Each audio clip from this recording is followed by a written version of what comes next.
ಬ್ರಹ್ಮಾಂಡದ ಅಂತ್ಯ ಹೇಗೆ ಆಗಬಹುದು? ವಿಜ್ಞಾನಿಗಳು ಬ್ರಹ್ಮಾಂಡದ ಅಂತ್ಯಕ್ಕೆ ಹಲವಾರು ಸಾಧ್ಯತೆಗಳ ಬಗ್ಗೆ ಹೇಳುತ್ತಾರೆ. ಇದರಲ್ಲಿ ಪ್ರಮುಖ 4 ಸಿದ್ಧಾಂತಗಳು ಇವೆ. ಬಿಗ್ ಫ್ರೀಜ್, ಶೀತಮಯ ಅಂತ್ಯ, ಬ್ರಹ್ಮಾಂಡ ಶಾಶ್ವತವಾಗಿ ವಿಸ್ತರಿಸುತ್ತಿರುತ್ತದೆ, ಟ್ರಿಲಿಯನ್ ವರ್ಷಗಳ ನಂತರ ಎಲ್ಲ ನಕ್ಷತ್ರಗಳು ನಶಿಸುತ್ತವೆ, ಗ್ಯಾಲಕ್ಸಿಗಳು ದೂರ ಸರಿಯುತ್ತವೆ ಮತ್ತು ಕರಾಳ ಕಪ್ಪು ರಾತ್ರಿಯೇ ಉಳಿಯುತ್ತದೆ, ಕೊನೆಗೆ ಎಲ್ಲ ತಾಪಮಾನ ಶೂನ್ಯಕ್ಕೆ ಇಳಿಯುತ್ತದೆ. ಪರಿಣಾಮ: ಬ್ರಹ್ಮಾಂಡ ಶಾಶ್ವತವಾದ ಶೀತಮಯ, ನಿರ್ಜೀವ ಸ್ಥಳವಾಗುತ್ತದೆ. 2. Big crunch. ಒಂದಿನ ಭೂತಾಕರ್ಷಣ ಶಕ್ತಿಯು ಗಾಢವಾಗಬಹುದು, ಬ್ರಹ್ಮಾಂಡದ ವಿಸ್ತರಣೆ ನಿಧಾನವಾಗಿ ನಿಂತು ಹಿಂದಕ್ಕೆ ಕುಗ್ಗತೊಡಗಬಹುದು, ಎಲ್ಲ ಗ್ಯಾಲಕ್ಸಿಗಳು ಒಟ್ಟಾಗಿ ಬಿಗಡಾಯಿಸಿಕೊಳ್ಳುತ್ತವೆ, ತಾಪಮಾನ ಉಲ್ಬಣಗೊಳ್ಳುತ್ತದೆ.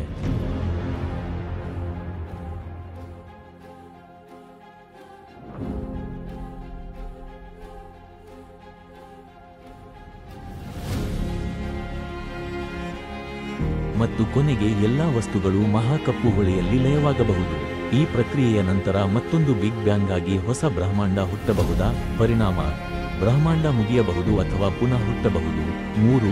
ಬಿಗ್ ರಿಪ್, ಹಿಂಸಾತ್ಮಕ ಅಂತ್ಯ, ಡಾರ್ಕ್ ಎನರ್ಜಿ ದಿನದಿಂದ ದಿನಕ್ಕೆ ಹೆಚ್ಚಾಗುತ್ತಾ ಬ್ರಹ್ಮಾಂಡವನ್ನು ಎಷ್ಟು ದೂರ ಸೀಳಬಹುದು?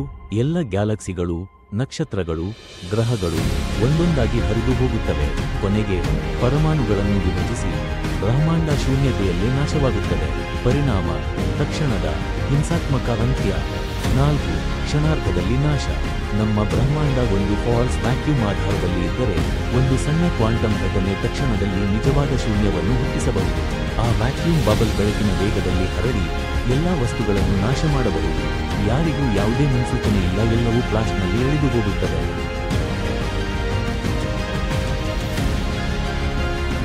ಹೊಸ ಬ್ರಹ್ಮಾಂಡ ಹುಟ್ಟಬಹುದಾ? ಕೆಲವು ತತ್ವಗಳ ಪ್ರಕಾರ ಬ್ರಹ್ಮಾಂಡವು ಚಕ್ರಾಕಾರದ ಸೈಕ್ಲಿಕ್ ಯೂನಿವರ್ಸ್ ಆಗಿರಬಹುದು. ಒಂದಿನ ಅದು ಮುಗಿದರೂ ಮತ್ತೊಂದು ಬಿಗ್ ಬ್ಯಾಂಗ್ ಮೂಲಕ ಹೊಸ ಬ್ರಹ್ಮಾಂಡ ಹುಟ್ಟಬಹುದು. ನೀವು ಏನನ್ನು ನಂಬುತ್ತೀರಿ? ಬ್ರಹ್ಮಾಂಡ ಶಾಶ್ವತವೇ ಅಥವಾ ಪ್ರತಿಯೊಂದು ಅಂತ್ಯ ಹೊಸ ಆರಂಭವೋ?